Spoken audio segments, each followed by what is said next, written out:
108 নম্বর ওয়ার্ডের তৃণমূল কাউন্সিলর সুশান্ত ঘোষ পুলিশের জালে 3 কোটি টাকার প্রতারণার অভিযোগ রয়েছে এই সুশান্ত ঘোষের বিরুদ্ধে। আমরা আরো আপডেট দেবো, পিয়ালি রয়েছে আমাদের সঙ্গে। পিয়ালি, একেবারে দেখো, গত কয়েকদিন ধরে পুলিশ তাকে ট্র্যাক করার চেষ্টা করছিল। তার বিরুদ্ধে 3টে মামলা রুজু হয়েছে। 2টো মামলার কলকাতা পুলিশের জালিয়াতি দমন শাখা তারা তদন্ত করছে। তারা খোঁজ পেয়েছিল যে উড়িষ্যাতে গা ঢাকা দিয়ে রয়েছে এবং একটি রিসর্টে গা ঢাকা দিয়ে রয়েছে এবং গতকালকেই সেই অনুযায়ী টিম সেখানে পৌঁছেছিল এবং তারপর সেখান থেকেই তাকে ধরা হয়েছে এবং তারপর তাকে সেখানে আদালতে পেশ করে ট্রানজিট রিমান্ডে নিয়ে আসা হবে। যেটা অভিযোগ তুমি জানো যে তার বিরুদ্ধে একাধিক তোলাবাজির অভিযোগ। ব্যবসায়ীরা তারা অভিযোগ করেছে যে প্রত্যেক মাসে তাকে টাকা দিতে হতে। এর আগে তার গাড়ির চালক যে মূলত এই দোকানগুলো থেকে টাকা কালেকশন করতো, সুজিত রায়, তাকে গ্রেফতার করা হয়েছিল এর আগে। তারপর বচ্চন বলে তার ডান হাত, তাকেও গ্রেফতার করা হয়েছে এবং প্রত্যেক মাসে মাসোহারা দিতে হতো এবং মাসোহারা না দিলে এই দোকানদাররা তারা দোকান চালাতে পারতো না এবং অন্তত 3 কোটি টাকার অভিযোগ দায়ের হয়েছে। কিন্তু পুলিশ যেটা বলছে যে সেটা অঙ্কটা আরো কয়েক কোটি টাকা হবে, কারণ তার বিরুদ্ধে যে ধরনের অভিযোগ এসছে। এবং এই ঘটনার পরেই কিন্তু পালিয়ে গিয়েছিল সুশান্ত ঘোষ, ফ্যামিলি নিয়ে পালিয়ে গিয়েছিল এবং উড়িষ্যা বাংলা সীমান্তের কাছে গাড়ি ফেলে সে পালিয়ে যায়। তার পরিবারের সদস্য ফেলে রেখে পালিয়ে গিয়েছিল এবং তারপর থেকে পুলিশ তার খোঁজ চালাচ্ছিল। অবশেষে সুশান্ত ঘোষ কলকাতা পুলিশের জালে কিন্তু ধরা পড়েছে এবং উড়িষ্যা থেকে, এর আগে তোমার মনে থাকবে যে দিলীপ মণ্ডল, সেও কিন্তু পুরীতে গিয়ে গা ঢাকা দিয়েছিল, একটা রিসর্টে ছিল, সেখান থেকে তাকে গ্রেফতার করেছিল পুলিশ এবং এবার উড়িষ্যা থেকে জালে ধরা পড়েছে 108 নম্বর ওয়ার্ডের তৃণমূলের কাউন্সিলর সুশান্ত ঘোষ এবং তাকে সেখানে কোর্টে তুলে প্রডিউস করে একেবারে ট্রানজিট রিমান্ডে নিয়ে আসা হবে এবং তারপর পুলিশ তাকে হেফাজতে নেবে। ধন্যবাদ পিয়ালি।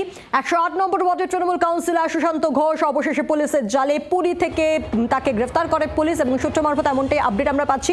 3টি মামলা রয়েছে এবং এখন অবধি যা জানা যাচ্ছে 3 কোটি টাকার প্রতারণার অভিযোগ রয়েছে, যদিও পুলিশ মনে করছে এই টাকার পরিমাণ আরও বেশি, কারণ একদিকে কাটমানি, তোলাবাজি, জালিয়াতি এবং ভয় দেখিয়ে জমি দখলের অভিযোগ রয়েছে এই সুশান্ত ঘোষের বিরুদ্ধে। এবং আজ একেবারে আমরা দেখলাম যে কয়েক ঘন্টার ব্যবধানে আবারও এক তৃণমূলের হেভিওয়েট নেতা গ্রেফতার হলো। আজ তো প্রথমে আমরা দেখলাম ফুলবাগান থেকে প্রাক্তন মন্ত্রী উদয়ন গুহকে গ্রেফতার করা হলো, পুলিশ গ্রেফতার করলো প্রতারণা, দুর্নীতি, তোলাবাজির অভিযোগে এবং তার কয়েক ঘন্টার মধ্যে আমরা দেখলাম আরেক দাপুটে তৃণমূল নেতা, তৃণমূলের কাউন্সিলর সুশান্ত ঘোষ পুলিশের জালে। দেখুন, 2টো ছবি আপনাদের সামনে রাখছি।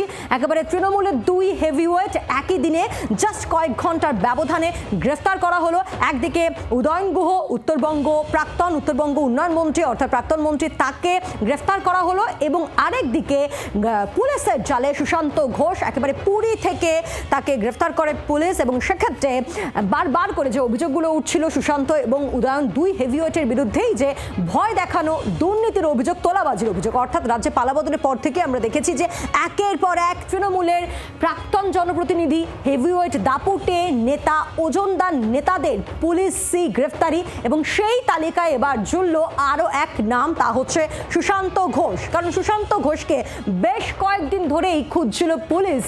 এর আগে আমরা দেখেছিলাম, আপনাদের মনে থাকবে, রাজ্যে পালাবদলের পর থেকে সুশান্ত ঘোষের যে পার্টি অফিস, সেই সংলগ্ন এলাকা একেবারে জনরোষ দেখেছিলাম আমরা এবং তারপর থেকে আমরা দেখি যে বড় চেয়ারম্যানের পদ থেকে তিনি সরে যান এবং তারপর পুরো পরিবারকে নিয়ে তিনি গা ঢাকা দেন এবং সেই সময়, সেই আবহে সুশান্ত ঘোষের গাড়ির চালক, তাকে গ্রেফতার করা হয়। একই সঙ্গে তার ডান হাত, একেবারে তার আরেক সাগরেদকেও গ্রেফতার করা হয়। কিন্তু বারবার করে প্রশ্ন উঠছিল যে পলাতক তৃণমূল কাউন্সিলর সুশান্ত ঘোষকে কবে বাগে আনা যাবে। অবশেষে পুলিশের জালে সুশান্ত ঘোষ এবং পুরী থেকে, আপনাদের মনে থাকবে এর আগে আরেক তৃণমূলের দাপুটে নেতা দিলীপ মণ্ডল, তাকেও কিন্তু সেই পুরী থেকেই অ্যারেস্ট করা হয়।